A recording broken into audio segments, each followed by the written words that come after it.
Okay, so welcome everyone. We're going to do a deep dive today into a couple of recent NBA games.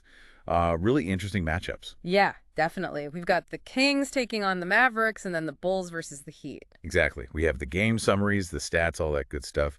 And the plan is, well, to really unpack what happened, not just the final scores. Right. We want to look at the key moments, the swings and momentum, and what it all kind of means for these teams. Perfect. So let's jump right in with the Kings and the Mavericks. Mavs got the win, 120 to 106. Yep, that was the final. But it wasn't straightforward the whole way. No, definitely not. Sure. Because the Kings, they actually came out pretty strong, didn't they? Had that lead after the first quarter, 29-27. They did. They finished that quarter on a 13-4 run. So yeah, if you're a Kings fan, you're feeling pretty good at that point. You really are. But then, well, then the second quarter happened. Oh yeah, the second quarter, that's where the game completely flipped. The Mavericks just exploded. Exploded is the right word. What was the score in that quarter? 44-19.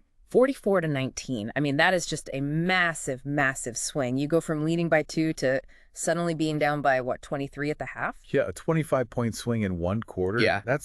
That's how you seize control of a game. You must have just sucked the air out of the building for the Kings. Completely. And you got to look at who was driving that for Dallas. Anthony Davis. He was huge. Right. The new guy, relatively speaking, came over in that trade, and his line, 27 points, 9 boards, 3 blocks, that's impacting the game everywhere. Absolutely. That physical presence, the defense, it seems like exactly what they hoped for when they made that trade. He really changes things for them in the paint.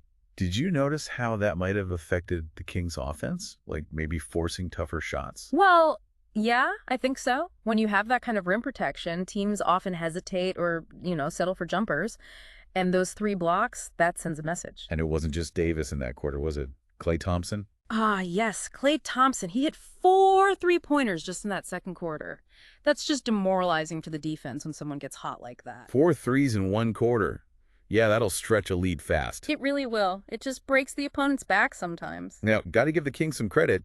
They didn't just roll over in the second half. DeMar DeRozan especially. No, DeRozan was fighting hard. He finished with 33 points, right? A game high. Yeah, and 20 of those came after halftime, so he was definitely trying to pull them back into it. He was. But, climbing out of a 20-plus point hole against a team that's found its rhythm, that's incredibly tough. It kind of shows you need more than just one guy firing on all cylinders. True.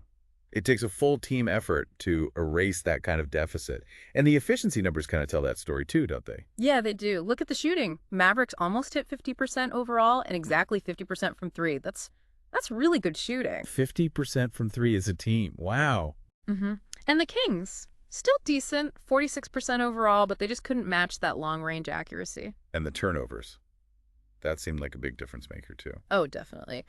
Kings had 18 turnovers. The Mavericks only had 9. 9 turnovers versus 18. That's 9 extra possessions you're basically gifting the other team. Exactly. And you wonder how many of those turnovers led directly to easy points for Dallas. Those are just killer mistakes, momentum-wise. Yeah, they really sap your energy and boost the opponent. Okay, so that's the Kings-Mavs game.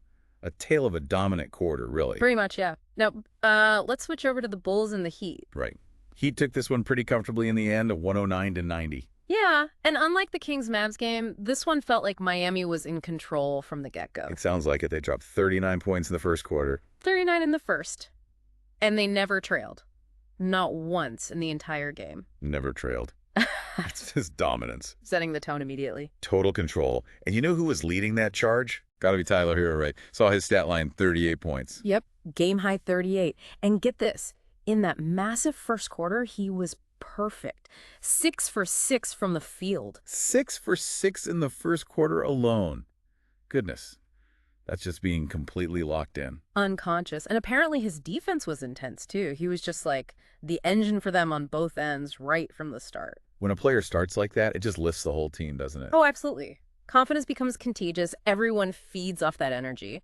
Meanwhile, for the Bulls, it sounds like a rough night, especially from distance. Yeah, rough is one word for it. They really struggled shooting the 3-ball. What was it, 10 for 37? Oof, 10 for 37. That's less than 27%. In today's game, that's really tough to overcome. It really is, especially when the other team is scoring efficiently And it lets the Heat defense kind of pack things in more, knowing the outside shot isn't falling. And they fell behind big, too, right? Down by as much as 25. Yeah, the deficit got up to 25 points at one stage. It's just hard to generate any kind of comeback momentum when you're struggling that badly to score and you're that far behind. Makes sense. Was there anything else that stood out maybe in terms of team play? Well, look at the assists. The Heat had 30 assists as a team. 30. Okay, that's a strong number. What about the Bulls? 15. 15. So half as many. 30 assists versus 15. Yeah, that paints a pretty clear picture, doesn't it? The Heat were moving the ball, finding open looks, playing connected.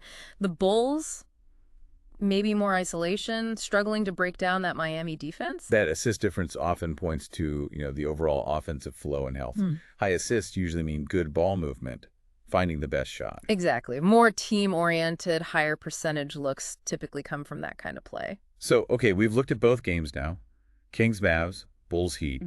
What are the sort of big takeaways? What's the common theme here? Well, I think the most obvious one is the importance of a strong start, or at least a dominant quarter.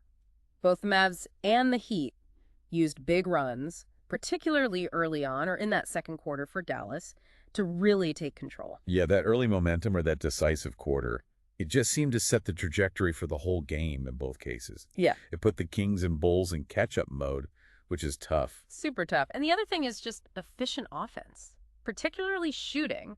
Both winning teams shot the ball really well, nearly 50% overall. The Mavs were lights out from three. Right. Hitting shots puts so much pressure on the other team. It forces them to keep pace, maybe rush things on their end. And when one team is hitting and the other is struggling, like the Bulls from three, that gap just widens really quickly. So it really comes down to grabbing that early control, sustaining pressure, and executing efficiently, especially on offense. Yeah, I think that sums it up pretty well for these two games. That early cushion, that psychological edge, it made a huge difference. And, looking ahead, while we aren't making predictions, these games definitely give you something to think about regarding matchups and maybe adjustments needed for, say, the playoffs down the line. For sure. You see how teams respond to pressure, who steps up, what weaknesses get exposed. It's all valuable information.